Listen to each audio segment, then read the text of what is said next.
it's time to try on some different shoes. Book club resumes and more openings. Welcome to the Hopefulist, a daily talk show hosted by veteran broadcaster Wendy McClure.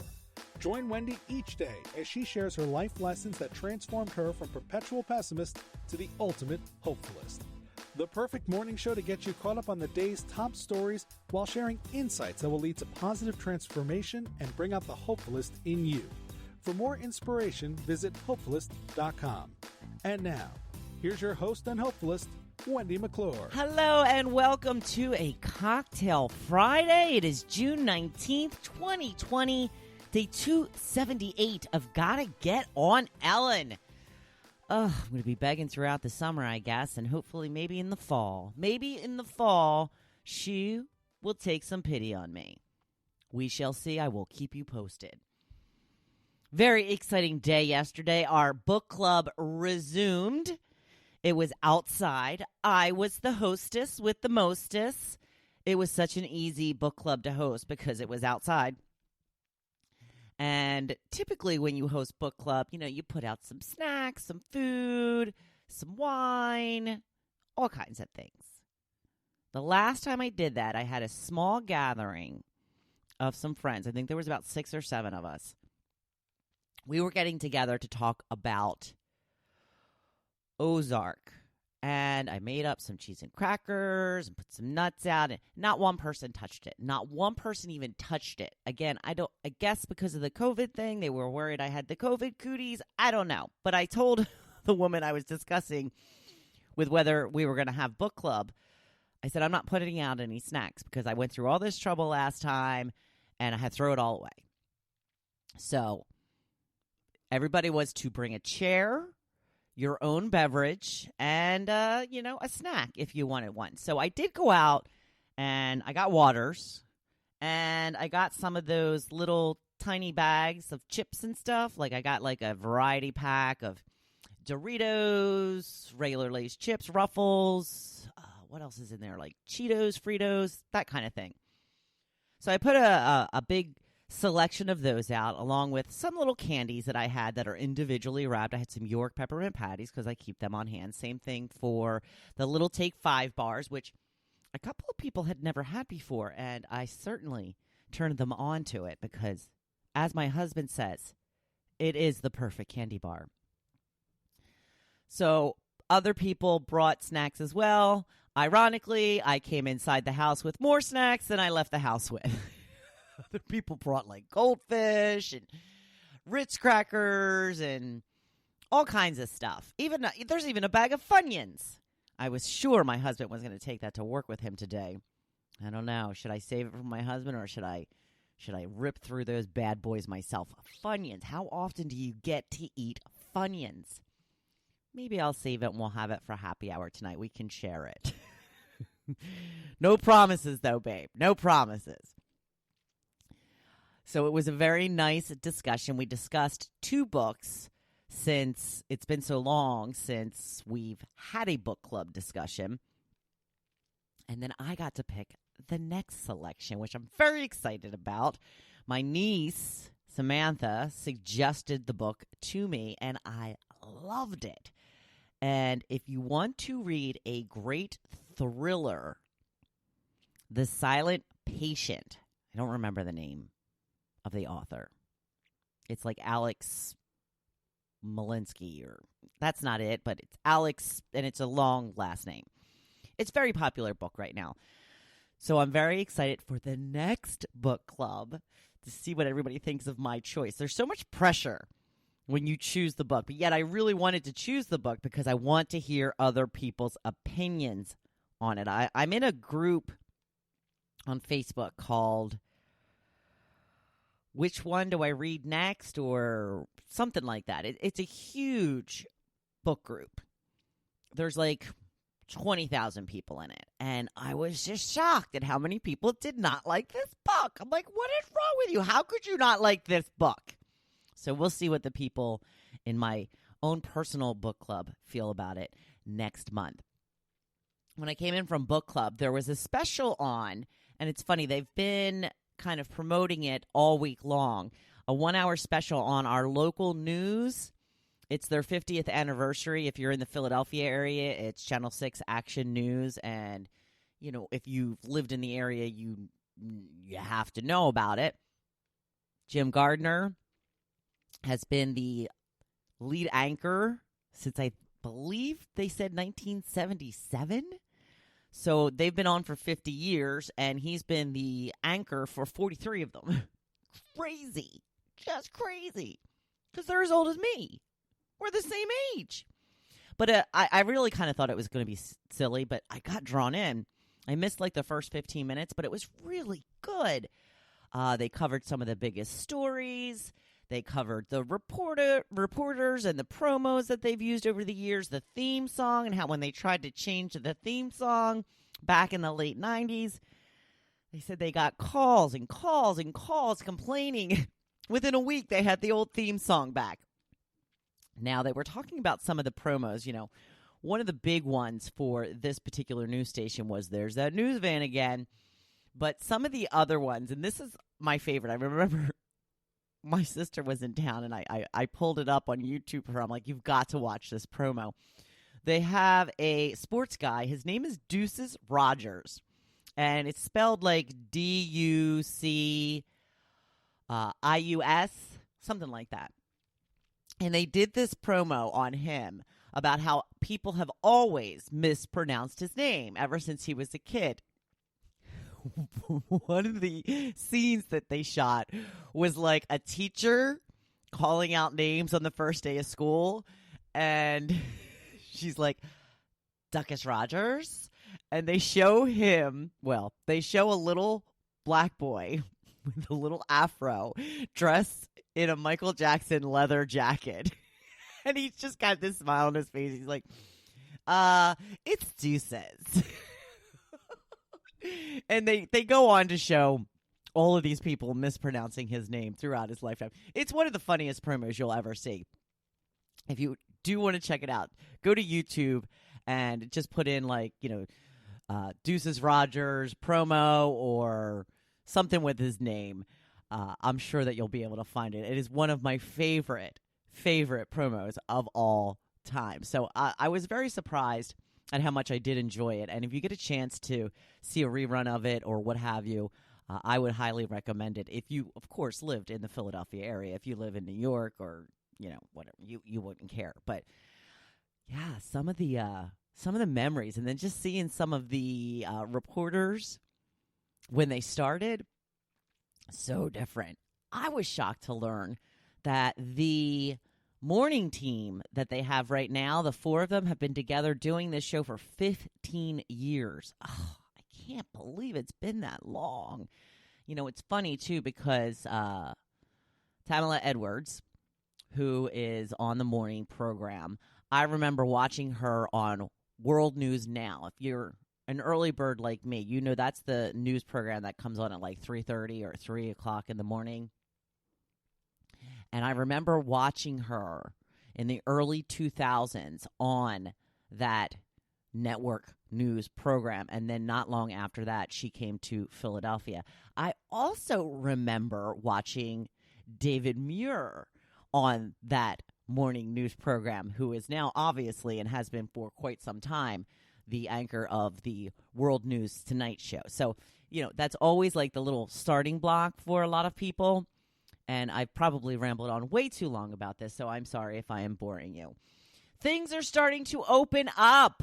Yes, that's right. Pennsylvania finally starting to get on board, talking about when hair salons can open, restaurants opening.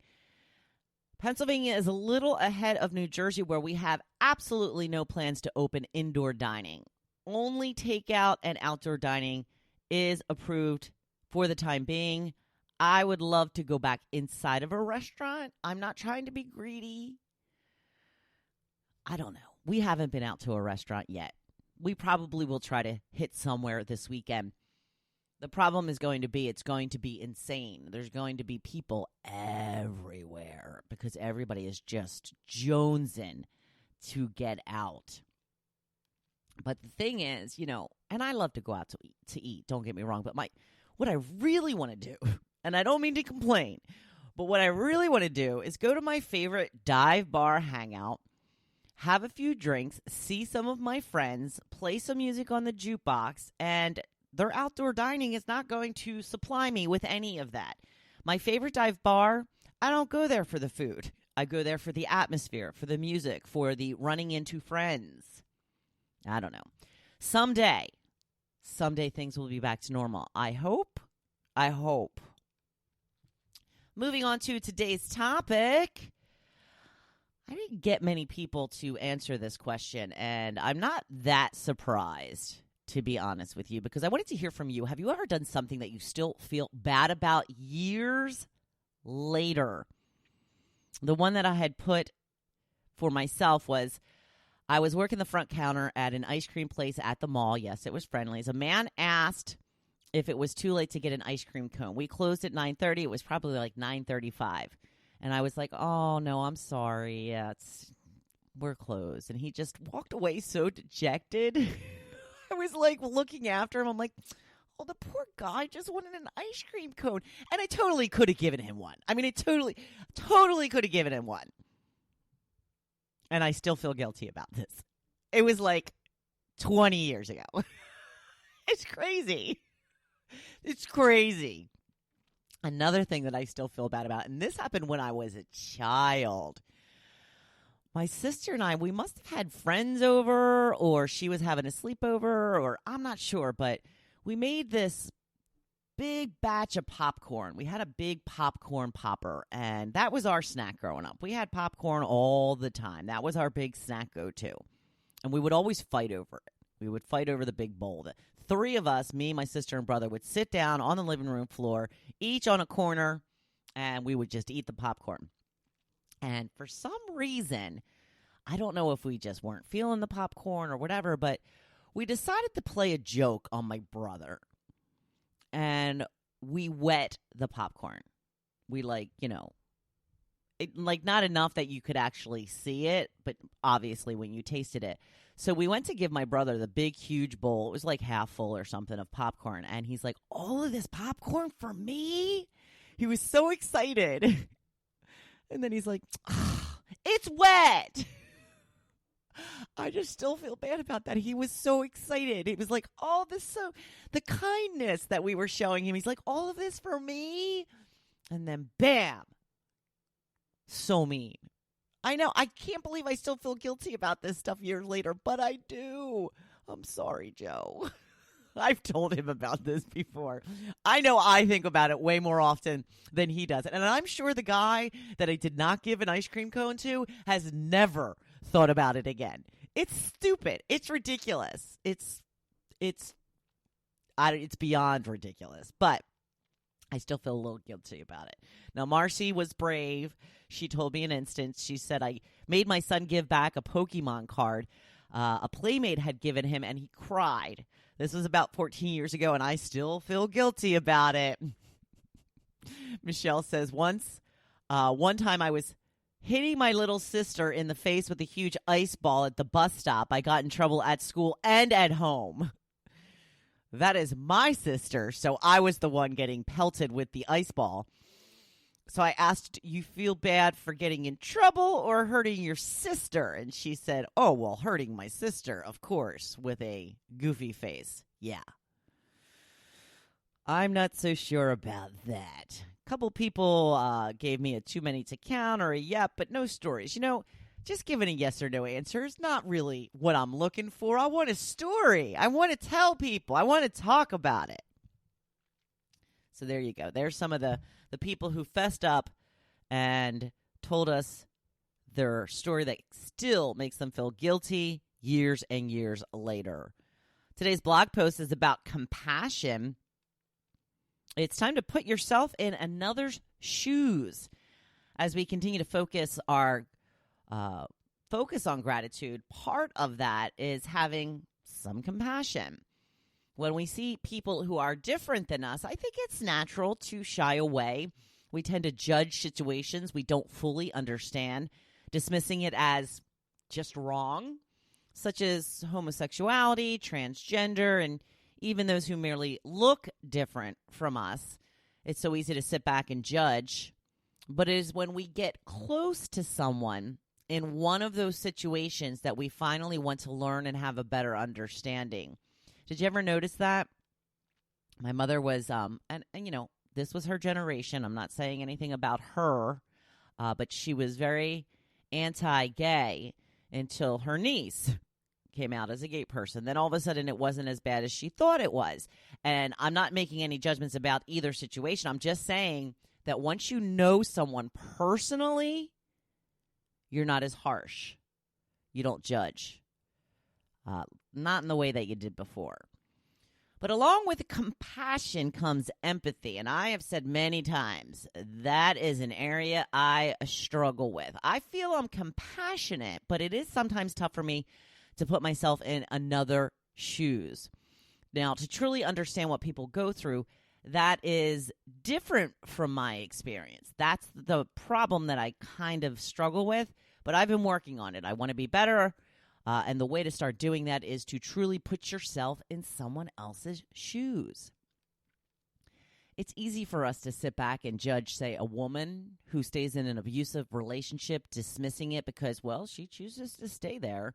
Meanwhile, she may have been mentally abused to the point that she truly believes she can't survive outside the relationship. She's been convinced by her partner that she will never find anyone else who will put up with her crap.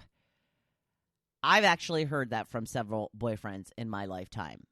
Words like, you think anybody else is going to put up with your crap like I do? Yeah, go ahead. Give it a try. There's no way. But the way to start to understand is to talk about it. Unfortunately, most women don't want to talk about being in abusive situations. But if they are open to it, ask questions. See it from their point of view and offer help in any way that you can. Part of being grateful for what we have in our lives is being compassionate for those who don't have as much. When you truly feel lucky to live the life you have, compassion usually follows. Not everyone is lucky enough to be happy in their circumstances, and being judged for their choices usually does not help any situation. Maybe if we offered to help a little more instead of judging, we would all be a little better off. So just try to put yourself in someone's shoes who are completely different from you. It will likely help you understand more of what they go through. Then you can educate others, or at the very least, stop making rash judgments about people you don't understand. We aren't all the same. How sad would it be if we were? But we are all more alike than we are different. And we are all in this thing called life together. Oh, it is Cocktail Friday, y'all. Is it just me, or did this week fly by? Oh, I am going to jump in my bathing suit and go get my sun on. I hope you have a fantastic weekend. Be safe in whatever you do. Now go out and be your badass self. You know I'm cheering you on. Thank you for listening to The Hopefulist, hosted by Wendy McClure. For more inspiration, please visit Hopefulist.com. Thanks, and we'll see you tomorrow on The Hopefulist. Our conversation on gratitude continues on Monday.